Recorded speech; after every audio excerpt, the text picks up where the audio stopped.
I guess that day after the chuppah, the next I'm morning. gonna go by with you. All right. Okay, guys, it's on Deal. film. It's Deal. on tape. Deal. When, not if, when Ilya finds his Eshes Chaya, That's right. me and him are gonna.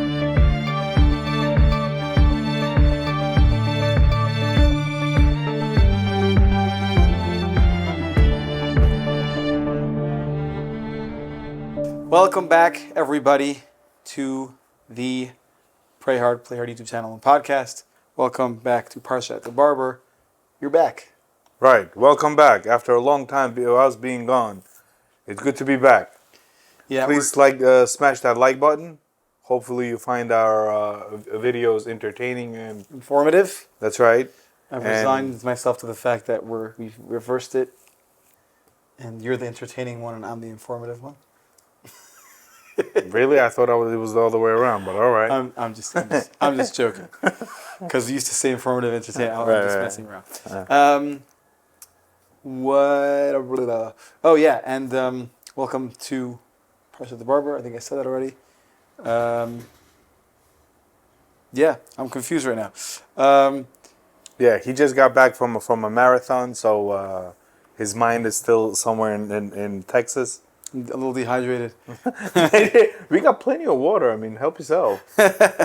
Come get a haircut at The Railroad Barber. You'll either get hydrated with water or dehydrated with some beer. But either way. Or some lollipops. And that as well. Plus, Izzy's is not too far away, so. Oh, now you're spilling all the beans. Yeah. Well, so this week's parsha is Parshas Mishpatim. Tetzaveh. Oh. You see, you missed a week. Yeah, that I did. I skipped one, huh? So let's just go over this. Let's just talk about Tetzaveh in a nutshell. And it is. once you're done with this video, you should go and look at last year's video, and it's going to be somewhere over here. I don't know where I'm pointing at. So yeah, I don't know. Sorry, I don't know which corner it's going to be at, but just look for it. Yeah, because there's a lot of interesting information, including a story of someone who mistook a snake for an inanimate object to use as a belt. What does it say in Parshas Tetzaveh? It means to command. Hashem tells Moshe to receive pure olive oil for the menorah, and Aaron is supposed to light it every single day. The big day kahuna, it should be worn by the kohanim when they're serving in the Beis Hamikdash. So all of this was done by Moshe Rabbeinu before it was appointed to his brother. Right, yeah. He did it first. But all these clothing, the clothing of the regular Kohen as well as the Kohen Gadol, they had very deep meaning and esoteric meaning of what they were coming to do. They actually accomplished, just by wearing them, incredible things in heavenly realms. You know what I learned? Apparently, the Kohen, whatever he wore on Yom Kippur to go into Kodesh Kodeshim and do all that, those clothes he would never wear again. Wait, he wouldn't wear it the next year again? No. Like, he would come out, he would wear those clothes, all the different clothes that he had to wear. I think there was like 16 of them or something. Eight, yeah. Right, but they come in two. So there was one on top, one under, one on top. Long story short. No, the regular Kohanim had 4, and the Kohen had 8. And then the Kohen Gadol had 8. Okay, yeah. So the point is that whatever he wore that day, he did the whole avodah, he did the whole thing. Then they showcase, like they would put it in a showcase, and that was done for that year. So they would make a new one every year? So every year he would have to make a brand new one. That's very interesting. I never heard that. But the stones had to be the same. No, the stones, of course. The chest plate is a separate thing. I'm talking about his clothes. Right. Oh, the linen clothes that he had under, and then the wool clothes that came after. And okay. So okay. That could be. So it mentions the 8 clothing, right? The 4 garments, which are like the hat, the me'il, the pants under, and the belt. That's the regular. And then Kohen Gadol had the me'il, the choshen that we mentioned, the tzitz. Oh, the ephod. The ephod was like the apron. Okay, yeah. Mix that up. And then it talks about the 7-day initiation that that Aaron and his sons did, right? After Moshe Rabbeinu did it, so then they were inducted into the kahuna, into the priesthood. And then it talks about the Ketores. How many About- sons did he have in total? So it's very interesting, actually. I don't know if we spoke about this last year, but there are actually opinions that say that Aaron had much more than just 4 sons. And because it only mentions 4, but it's possible that he had many, many more. What about Moshe Rabbeinu? How many did he have? So we know of 2. I don't know if Right, Eliezer and Gershon. Yeah, We don't know about the rest. well, maybe they were, maybe they won't. What were I have no clue. But what were you going to say about? Oh, what's the reason why induced labor? We're in Judaism. We're totally against induced labor. Well, if you don't have to, it's not. It's not asur. It's just not something we're into. Unless it's a health risk, we're really advised not to induce. Yeah. We're not really But why? excited about what's it. the reasoning That's the behind reason. it? Hasidus teaches that the day or the minute and the hour that you were born, it's your own mazal. It's your own mazal, the way the aligning of the stars, the aligning of the moon and the stars, and this and this and this and that gives you your mazal. So therefore, who are we to mingle with God's plans? That's one of the explanations. Right. Another explanation is because the baby inside of his mother is learning Torah with a malach, and when the baby is born, the malach touches him on the lip, and then that's why we have this indentation, Right. and we forget everything. So Jews don't learn Torah. Jews remember Torah because at some point we learned it It already. was installed in our Right. psyche. So because of that, we grasp it very differently from non-Jews, from anybody who wasn't born into a Jewish Right. family. So because of that, they say while the baby's learning, don't shorten his learning. Don't Very don't interesting. force him to come out before.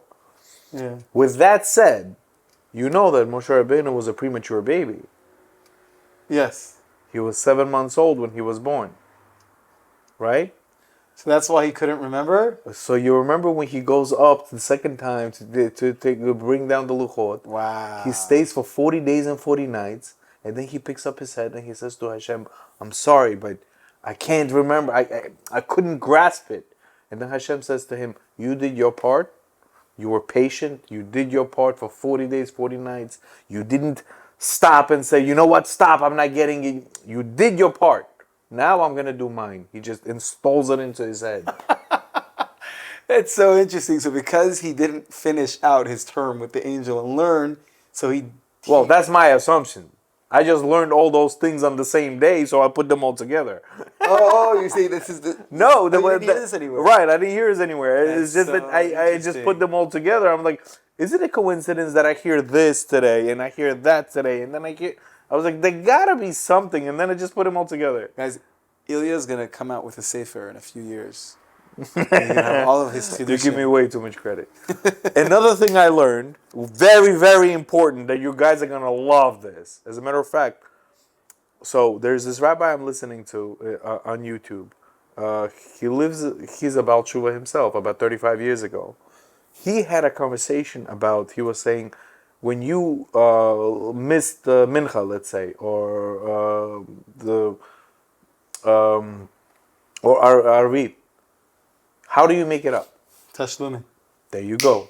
So in everything you do that concerns time, if you missed it for whatever reason, if it's an innocent thing, you could always make up. There are ways to make things up. But if you didn't put on tefillin, how do you make that up? I mean, just do better next time. That's one way of looking at it. But Chabad does it all the time. You go around putting on tefillin on other people. Yeah. You become part of his mitzvah. So therefore, it's as if, of course you can bring back time, but it's as if you put it on extra times by making other people do it. Right? Yeah, Makes yeah. sense? But if you didn't put on Rabbeinu Tam, how do you make that up? You can't make it up by going in and putting on random people, correct?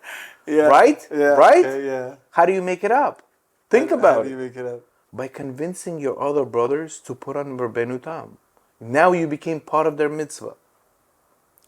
Where did you hear this? How mind-blowing is that? That's awesome. How mind-blowing is that? Yeah. Yeah. Right? Yeah. When I heard that yesterday with my friend, we both looked at each other and we were like, "Whoa, I got goosebumps." Ilya, when are you putting on Avinu Tam? Don't start with that, man. Don't start with that. You set yourself up. That I did. You know what? If I find the right woman, when I find the right woman, I guess that day after the chuppah, the next I'm morning. gonna go by with you. All right. Okay, guys, it's on Deal. film. It's Deal. on tape. Deal. When, not if, when Ilya finds his Eshes Chaya, That's right. me and him are gonna go buy a pair of Avinu Tams. That's right. All right, let's start a fun, guys. You like that? Ilya, you gotta open a second picture. Yeah. Okay. It's all fun and games. No, I'm serious. I was also serious. It's all fun and games until you get married. That's right. Okay. So. So from what I understood, Yeah.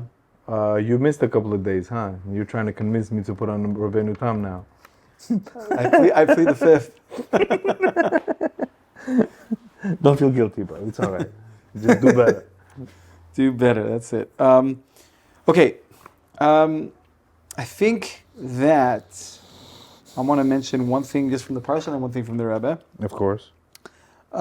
So there's a disagreement whether the bells on the me'il, right? The me'il, the long cloak, whatever you want to call it, at the bottom it had pomegranates and bells, and it would make noise.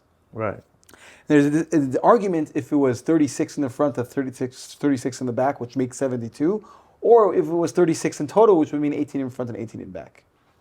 What's interesting is that there's also an argument about the tzaras, about the different types of tzaras you can get, and tzaras comes for saying Lashon Hara, Right.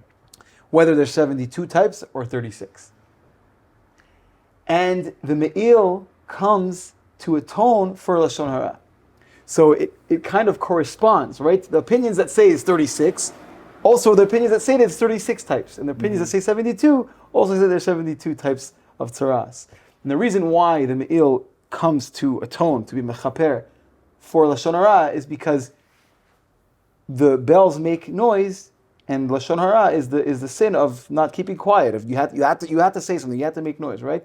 So the noise, the sound should come and be mechaper, it should atone for the noise, for sound. Wow. But yeah, it's But hold on. He was wearing those bells because a lot of Kohen Gadols wouldn't survive going into the Holy of Holies. No, that's not the reason. They would tie a chain around his leg for that, but not because of not to pull him out. Yeah, but the bells were not for that. Another explanation for the bells is that it's kind of like showing you're coming into the king, right? So you have to announce. Right. You can't just. It's like asking for permission, and also when he goes out, it's letting everybody know that the audience is over. No, not just because it's not only when he goes into the Kodesh HaKodeshim, but that he. So it's coming to say that he's finished, and now the servants should come back in, because the Kohen Gadol, we know when they did the Ketoret, so some of the stuff that the Kohen Gadol did, he did only by himself, and that's going to segue into what the Rebbe says. The Rebbe asks, how come? Last week's parsha, in Parshas Teruma, it speaks about all the different things in the Beit HaMikdash, right? This time it talks about the menorah, but it talks about all the other stuff in the previous parsha, and then it goes into the clothing, and then like at the end, after everything, it talks about the mizbeach for the ketoret. Why is it separate? Why is it like on the side? And it's after everything else. So the Rebbe explains that it's a beautiful explanation. It's because that's annoying. Is the door closed? Yeah, it's just New York, Is that my car? No.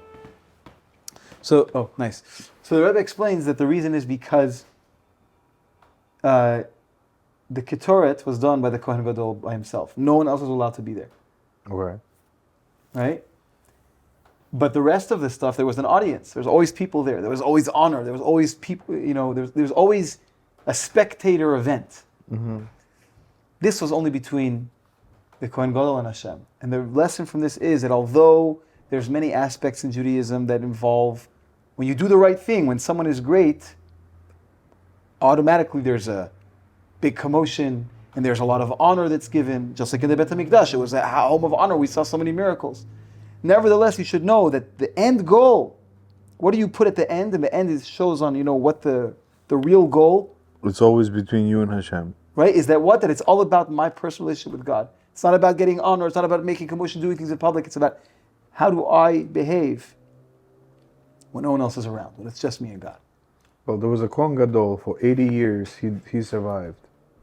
Yeah. It was a big deal. You heard about that one, right? Yeah. So he, for 80 years straight, he was able to go in and come out, and he was alive. Yeah. Now, they would die because their mind wandered somewhere else, or they would die because the nation was sinful and therefore it was taken out on him. You understand where I'm coming from? I think it had more to do with his personal level. And what's fascinating is that these people knew that they would probably die, and they still were ready to go ahead because of the great merit to go into the Kodesh HaKodashim. They were ready to die in order to just merit to go in there. Yeah, that makes sense, because the one that tested the nation was the two goats. Right. Right. Well, one, then the string would turn red or white. The red string would turn white. Right. So it wasn't testing him when he went to Kodesh Kodashim. I mean, it wasn't testing the nation; it was testing him. Right. Yeah. And his kavanah. Okay, that makes sense. All right, guys. This is a really short one because this week is an irregular week, but we had to bring you guys something, and I hope we didn't disappoint. Thank you for watching till the end. If you're here still, you're a legend. And if you felt like he wasn't aggressive enough, he left it all in Texas. Yeah, there you go. All right. We hope you found that was so random. Okay. Yeah, we hope you found this informative and entertaining. Very, very good. Somebody's about to do a somersault. Not today. Come on, man. If There's a tradition. Go. Okay, come on, man. This is gonna be my somersaults for today. There you go. As I said, he left it all in Texas. Bye, guys. Have an awesome week. Yes, good Shabbos. Good Shabbos. Pleasure having you.